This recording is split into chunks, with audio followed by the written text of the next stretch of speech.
Hey friends, you're listening to episode 167 of the Keto Diet Podcast, and today we're chatting all about menopause and weight loss, what to do when you have amenorrhea, how I overcame my ADD, bloating after you fast, and literally all the things.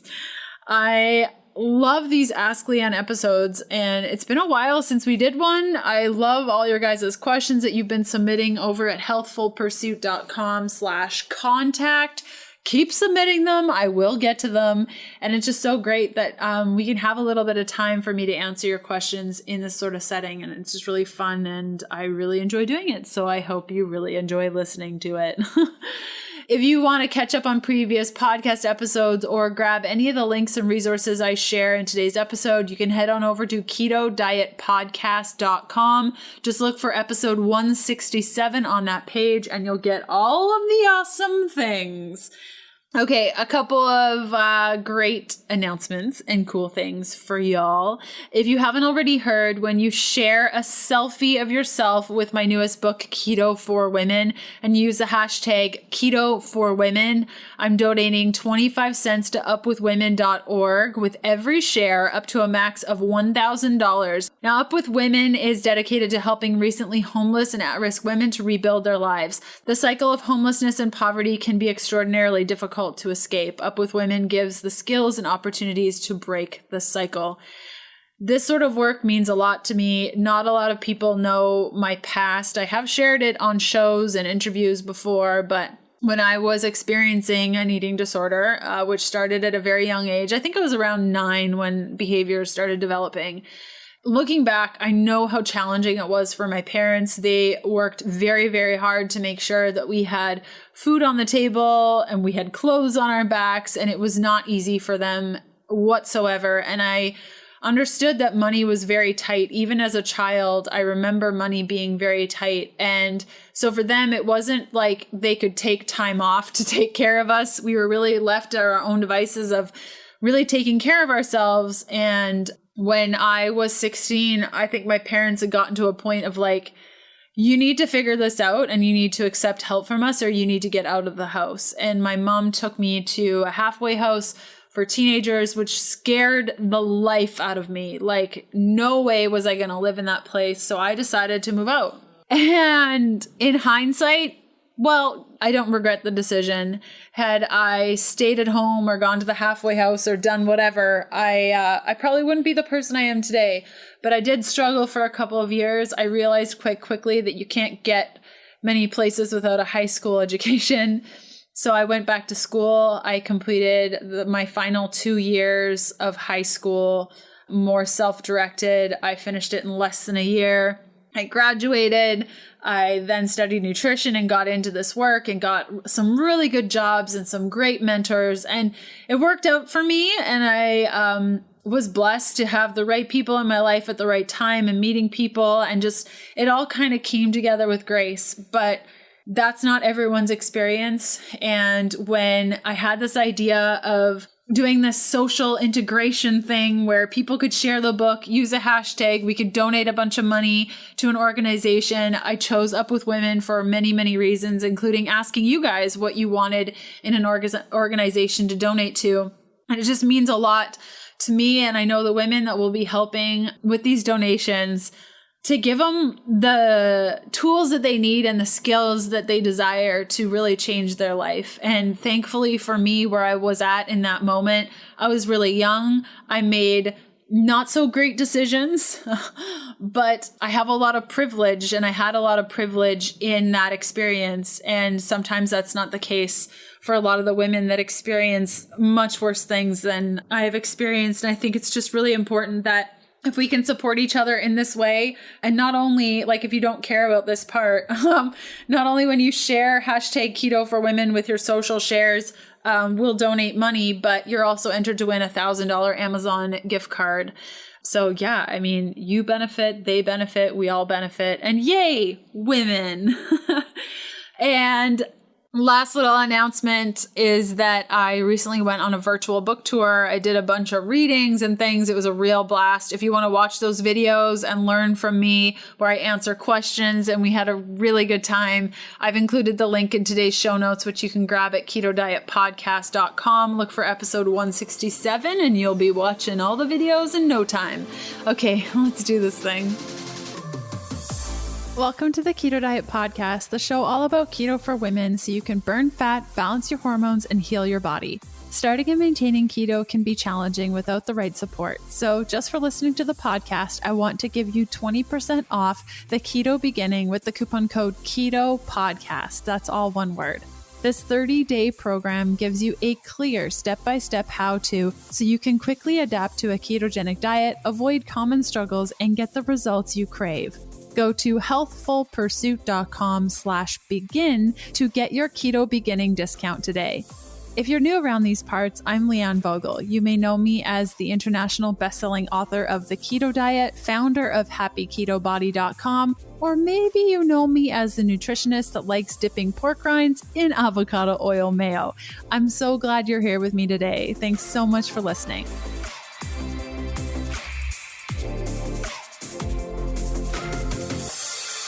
Okay, we got a bunch of questions. I think I can get through all of them for sure. Our first question is from Sandy. I have a problem since I absolutely dislike coconut and every recipe has this item in it. I don't especially like almond milk, but will do it if I have to. I do lactose-free milk. Do you have any recipes for people like me? Thank you, Sandy. Well, Sandy, I have good news and I have bad news. My dog is snuggling with me on the bed and her name is Coconut. And when I said I don't like coconut, she looked at me like, who's this lady saying she doesn't like me? It was really cute. Good news is you don't have to like coconut to do keto at all. And you don't need special recipes where they're coconut free. So yay. If you follow a recipe that calls for coconut oil, use butter or ghee or lard. It's like a perfect one-to-one replacement. You don't even need to worry about it. For full fat coconut milk, if you can do full, like cream is great. You can get into cashew cream, so you could just soak some cashews, blend it up, and use that in place of full-fat coconut milk. Now, that'll work for about like 90% of the recipes out there. Anything that calls for full-fat coconut milk, like being whipped, it's not going to work. You actually need like whipping cream or full-fat cream. Am I explaining that right? I don't know like 100% stuff about dairy. So like maybe whipping cream and full fat cream is the same thing. I legit don't know because I don't know dairy that well. And you don't need to like almond milk either. You can do lactose free milk anywhere where almond milk or coconut milk, like light coconut milk is called for. There's also different types of lactose free milks that you can choose from. I mean, there's so many options. So please don't feel like you need to find coconut-free recipes because that'll be kind of hard to do and you can adjust it with those adjustments. Now, when it comes to flaked coconut, a great replacement that works like 90% of the time are hemp seeds. And if you can't do hemp seeds because drug testing and things like that, or I think people that are in the military can't do hemp, then you can use sesame seeds. So I hope that was helpful. Also, in my first book, The Keto Diet, and in my second book, The Keto Diet Cookbook, I outline which recipes are coconut free. So there are lots in there. You can go to ketodietbook.com to check out those books. Okay, next question is from Kim. Hi, Leanne. Strict keto since January 5th, tracking macros, intermittent fasting 16/8, and no cheats. I have only lost 15 pounds and just a few inches overall. I'm 53, 1 year into menopause. Keto Mojo reads way low. For those of you who don't know, Keto Mojo measures the ketones in your blood. I figured out that I need some guidance and a coach if I'm going to continue to try. I'm contemplating between your program and Dr. Berg's. You both have great advice. Please tell me if you think your program can help me figure out what I'm doing wrong and why it isn't working. Money is so tight right now. I know nothing about Dr. Berg's program, so I can't say whether or not it's different from mine or the same. I have no idea. But what I can tell you is that your body is a little bit different. after you've experienced menopause, and that's totally fine. That's okay. I also want to tell you though, is that from January 5th to when you ask this question, it is totally okay and probably preferred to lose on average 1 pound a week. We've talked about this in previous episodes. I just want to really drive that home. 1 pound a week is great. And if I do the math based on when you submitted this question, you're at about 1 pound a week. So that's really good. And when it comes to checking your Keto Mojo or Moho, I don't know how you want to say it, reads way low. Now, some people read higher than other people, and that doesn't mean that you're fat adapted or not. It just means that you might not generate as many ketones or that your body is more efficient at using those ketones. So although it is a guide, it's not like scripture, and it can't be used 100% to tell you whether or not you're doing stuff right or wrong. What you can try is, instead of looking just at the scale as being a victory or not, look at how you're feeling, how things are adjusting. You could also incorporate adjusting your intake. Like if you've been dieting your whole life and you're 53 and you've been on diet after diet after diet for the last 30 or 40 years, chances are your metabolism needs some healing, and you could be experiencing that since you are in menopause. So you could definitely look into those options. I would definitely, if you're trying to compare Happy Keto Body to Dr. Berg's program, read through both pages that explain the program. So you can read mine at happyketobody.com. Read through everything. Then read through Dr. Berg's and see which one speaks to you more. I truly, truly believe in reading and then assessing how you feel about what you've just read. And whichever one speaks to you more, do that thing. Also, I highly recommend that whichever program you purchase, that it has some sort of money back guarantee. I don't know about Dr. Berg's program or any other keto program. I do know that for Happy Keto Body, when you purchase, you have 30 days to tell me whether or not you want to keep it. So if after 30 days you're just like, nah, this isn't working for me, you can ask for a refund and I will give you your money back if it didn't work. So definitely look at those pieces right now, but I also really, really want you to look at things outside of your scale victories or defeats, as you may think. And also remember that 1 pound a week is a very, very healthy way to lose weight. And if you want a different perspective on weight loss and more tips on that, you can go to healthfulpursuit.com/sample. And I've put together a free guide that you can follow along and maybe get some tips that you didn't know before. Back to today's episode in a sec. Today's episode is sponsored by my friends over at Perfect Keto, who is an awesome company that I've been working with over the last 2 years. And I love their commitment to quality, their ability to know what us keto people need, because most of their staff are keto themselves. I use their products to stay into ketosis, burn more fat, extend my fast, and satisfy my sweet tooth. Now, if you're new to the ketogenic diet, Perfect Keto is a brand that you must know. All of their products help you get on the diet, make the transition easier, have you experiencing ketosis a little bit faster with boosted energy so that you really start to benefit from ketosis and you don't get discouraged by all of the symptoms that can pop up if you're not supplementing with electrolytes or not having enough fat or still having too many artificial sweeteners. And my favorite part to this, guys, is when you're new to keto, you can often have that afternoon slump. By supplementing with some of their products, specifically their exogenous ketones or their keto collagen, and even a little bit of their MCT oil powder, you can help avoid that afternoon slump that we can often experience as we are transitioning to the ketogenic diet. Now, my personal favorite Perfect Keto products include their keto bars. Almond butter brownie has my heart. It is the perfect dessert. Exogenous ketones help to maintain my energy level and give my brain a certain edge that I need every day. And lastly, their nut butter is out of this world amazing. Stick that stuff in the freezer, let it sit for 24 hours, and go to town. I use their stuff on a daily basis, sometimes multiple times a day. And if you go to perfectketo.com/KDP, you can get 20% off their products and up to 25% off, a total of $34 off when you grab my favorites as a bundle. Again, that's perfectketo.com/KDP. Okay, back to today's episode. Okay, Allison writes, "Hey Leanne, I really appreciate how open and honest you've been with your life story, and I feel like my story mirrors yours in so many ways. I was wondering if you could talk about how you found your naturopathic MD doctor. I've had amenorrhea for almost a year, and I would like to work on getting some bioidentical hormones after saliva testing. I've been keto for 6 months, and it's already done wonders for my mood and digestion. Thanks a billion trillion.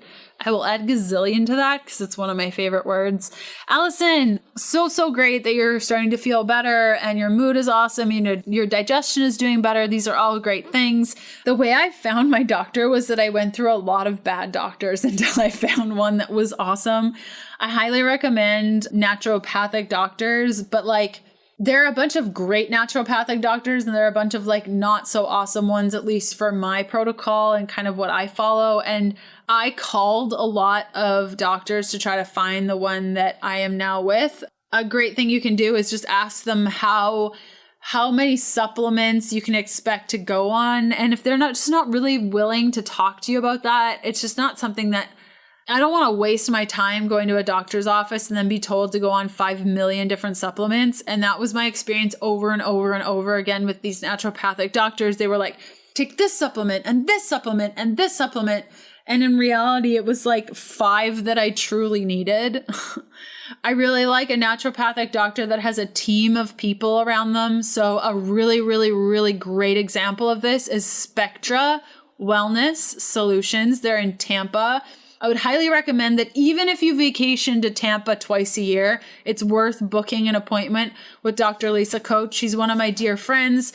I go to her all the time with my health issues and questions, and she has a team of people that understand the ketogenic diet, that understand women's bodies, that come from all different walks of life. And it's so great to just walk in that clinic and have all of my needs cared for.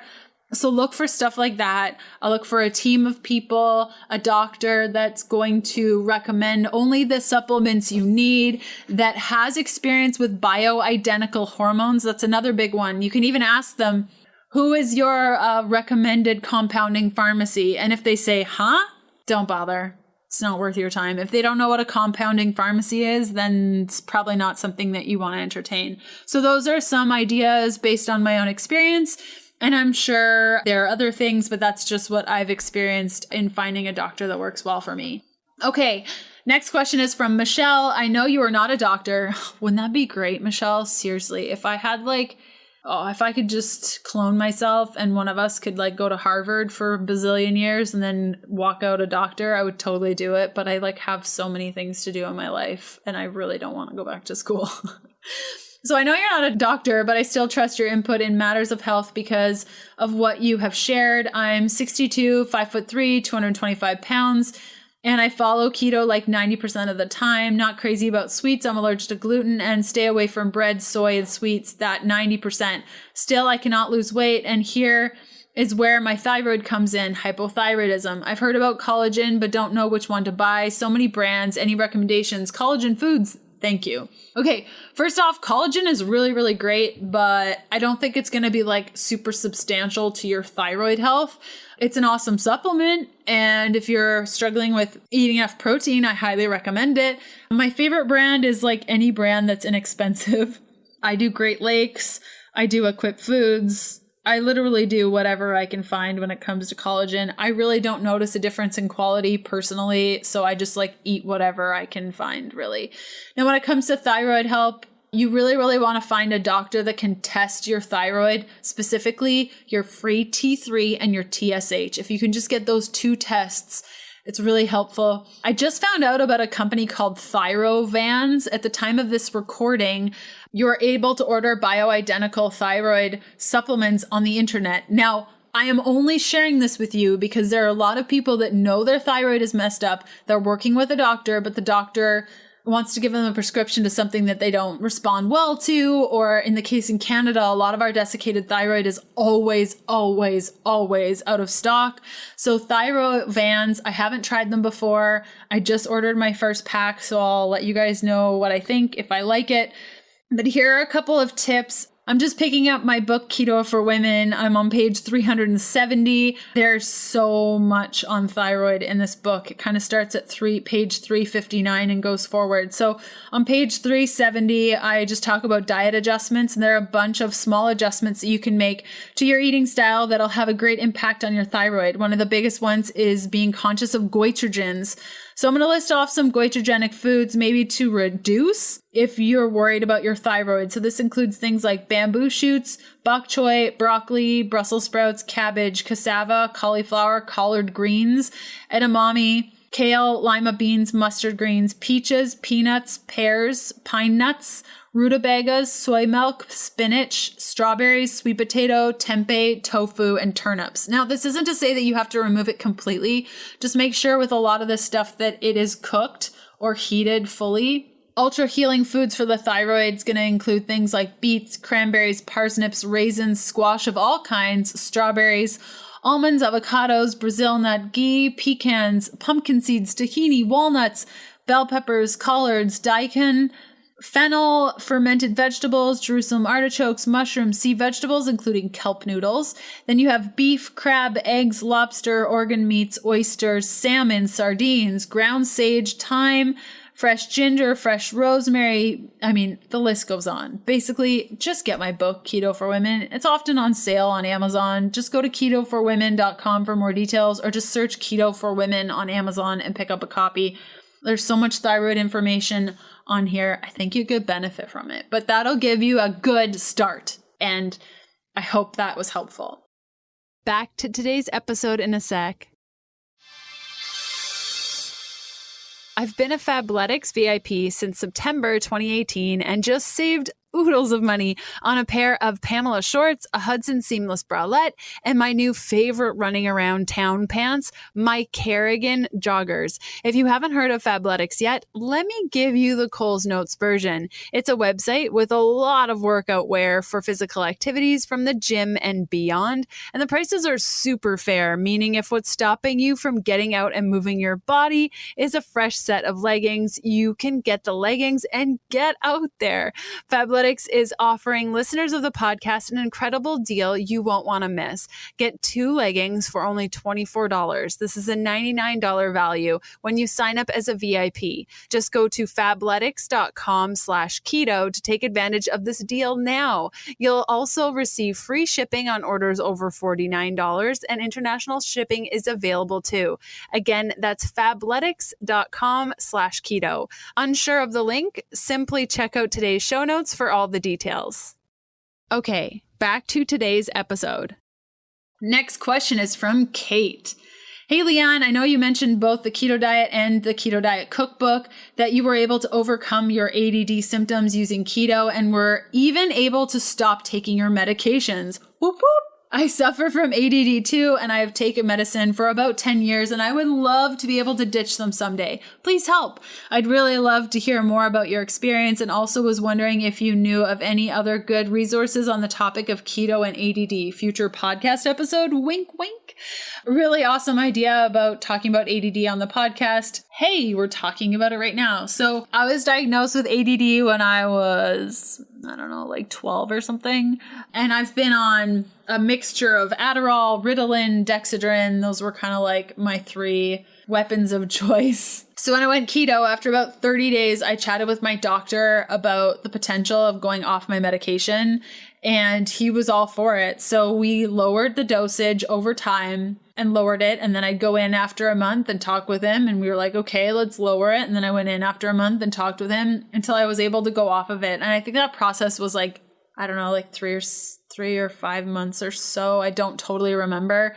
Maybe it was like 5-week gaps, a 3-week gap. And I just kept checking in. And then I went off of it. Now, my experience with ADD gets pretty bad if I've done like crazy carb ups, if I drank things other than dry farm wines or things like vodka. Vodka's okay. Tequila's fine. Rum is okay. But like if I overdo it in like sugary stuff or artificial ingredients, if I have too much caffeine, I react. If I'm around a ton of people and I'm feeling overwhelmed, I can experience a little bit of ADD stuff, but it's nothing nothing like what it was before. I think there's also a layer of when we are diagnosed with ADD, and this was just my experience, I had a lot of stuff going on. Like I was experiencing an eating disorder. My home life wasn't great. I was under a lot of stress with dance and school and all the things. And so looking back, I wasn't living my best life. And I think that there's also a layer of that. And although like, I don't know if there's any science to support this, I'm just talking about my own experience personally. There's something to be said, at least with my experience with ADD, that it can be very helpful to do what lights you up in order to feel better, with more balanced, I guess you could say. I find when I get really overwhelmed and there's lots going on and I'm not feeling grounded or good in my body or in my life, my symptoms like flare up. And so meditation has been really important to me. I'm also playing around with different crystals to keep myself meditated and to kind of get into a practice every morning of keeping myself grounded and supported and calm.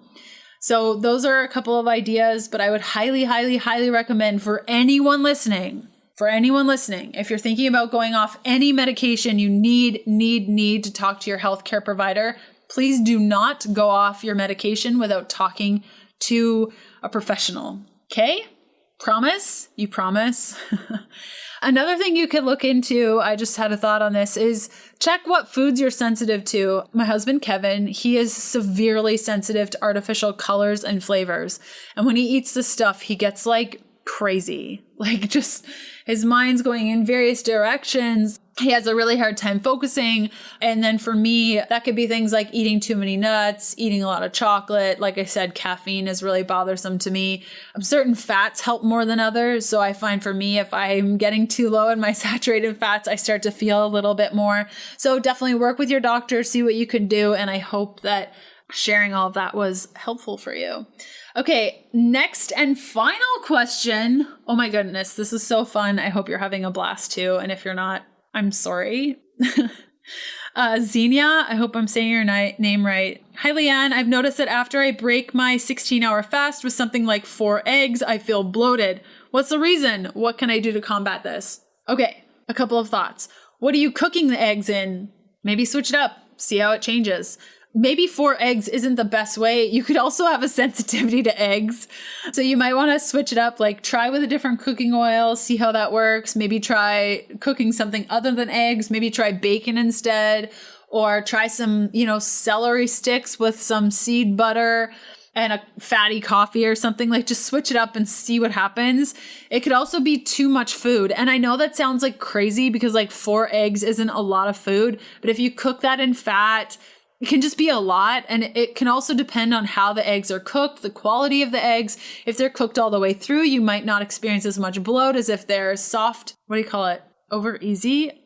Is that like, I'm not very good with like egg terminology. You cook the egg and you eat it. But if it's all runny, you could react to it differently than if it's fully cooked. And then also it could be a sign that you're not drinking enough water during your fast. So you could also try, now these are just a bunch of ideas. Please do not try all of these things at the same time. Otherwise you're not going to know which one worked and which one didn't, right? So another thing you could try is just make sure that you're drinking enough water while you're fasting. You could also try to incorporate something like Earl Grey tea, which has bergamot oil, which is really helpful to encouraging autophagy, which is really the reason why you'd want to do a 16-hour fast all the time. Change up the food you break with. So like I said, you could switch it up. You could do a shorter fast. You could do a fast that lasts from the afternoon through to the following morning, where you're eating in the morning. Just try different strategies where you're eating at different times, eating different things. If none of that helps, it could just be a digestive issue. So what you could do right before you break your fast, like an hour before, try incorporating things like ginger juice, like just literally juice some ginger and drink it with water. You could even do ginger tea, fennel tea. You could add apple cider vinegar to your drinks. There's an awesome recipe for apple cider vinegar drinks in my first book, The Keto Diet. Is there one in the Keto Diet cookbook? I don't think so, but basically there's that for you. And there is a apple cider complex that I've been using from Paleo Valley. If you guys go to paleovalley.com keto20. You can check out their apple cider vinegar complex, which is great, not only for digestive issues, so you don't have to like sip on some ACV, aka apple cider vinegar. That was a lot of acronyms. I'm sorry. And it's also great for blood sugar stabilization. So if that's one of the reasons why you went keto, that supplement is really helpful for killing two birds with one stone. Yeah, so I hope that was super helpful. Again, I will include the show notes and everything over at ketodietpodcast.com. Just look for episode 167, and I will see you guys in a couple days. Okay, bye.